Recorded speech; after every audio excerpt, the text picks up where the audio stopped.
अहिले सामाजिक सञ्जालमा यो भिडियो एकदमै भाइरल छ। किन भाइरल छ थाहा छ? जन्मिएको केही दिनमै यो सानो मकाक बाँदरलाई उसको आमाले छोडेको रहेछ।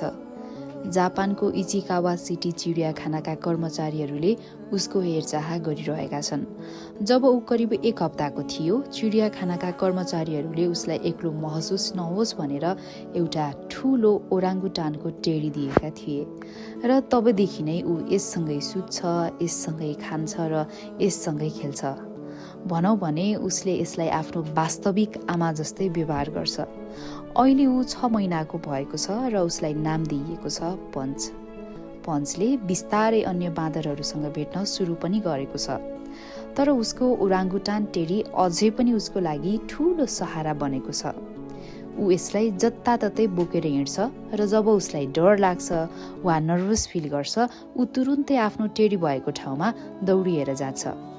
र अहिले विश्वभर यो भिडियो निकै भाइरल भइरहेको छ। पञ्चलाई हेर्न र उसलाई हौसला दिन मानिसहरूको ठूलो भिड लाग्ने गरेको छ।